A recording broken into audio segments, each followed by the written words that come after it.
एक राजा की बेटी की शादी होनी थी।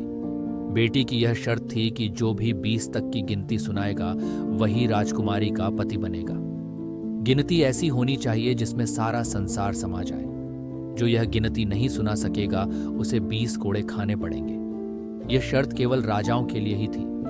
अब एक तरफ राजकुमारी का वरण और दूसरी तरफ कोड़े। एक एक करके राजा महाराजा आए। राजा ने दावत का आयोजन भी किया। मिठाई और विभिन्न पकवान तैयार किए गए। पहले सभी दावत का आनंद लेते हैं, फिर सभा में राजकुमारी का स्वयंवर शुरू होता है। एक से बढ़कर एक राजा महाराजा आते हैं। सभी गिनती सुनाते हैं जो उन्होंने पढ़ी हुई थी, लेकिन कोई भी ऐसी गिनती नहीं सुना पाया जिससे राजकुमारी संतुष्ट हो सके।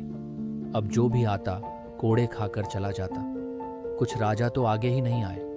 उनका कहना था कि गिनती तो गिनती होती है, राजकुमारी पागल हो गई है। ये केवल हम सबको पिटवाकर मजे लूट रही है। ये सब नजारा देखकर एक हलवाई हंसने लगा।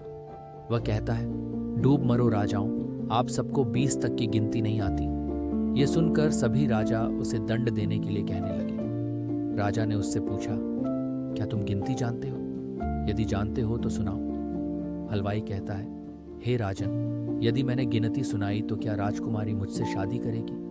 क्योंकि मैं आपके बराबर नहीं हूं और यह स्वयंवर भी केवल राजाओं के लिए है, तो गिनती सुनाने से मुझे क्या फायदा? पास खड़ी राजकुमारी बोलती है, ठीक है, यदि तुम गिनती सुना सको तो मैं तुमसे शादी करूंगी, और यदि नहीं सुना सके तो तुम्हें मृत्यु दंड दिया जाएगा। सब देख रहे थे कि आज तो हलवाई की मौत तय है। हलवाई को गिनती बोलने के लिए कहा गया। राजा की आज्ञा लेकर हलवाई ने गिनती शुरू की। 1 भगवान, 2 पक्ष, 3 लोक, 4 युग, 5 पांडव, 6 शास्त्र, 7 वार, 8 खंड, 9 ग्रह, 10 दिशा, 11 रुद्र, 12 महीने, 13 रत्न, 14 विद्या, 15 तिथि, 16 श्राद्ध, 17 वनस्पति, 18 पुराण, 19वीं तुम और 20वां मैं। सब लोग हक्के बक्के रह गए। राजकुमारी हलवाई से शादी कर लेती है। इस गिनती में संसार की सारी वस्तुएं मौजूद हैं। यहाँ शिक्षा से बड़ा तजुर्बा है। Subscribe for more content.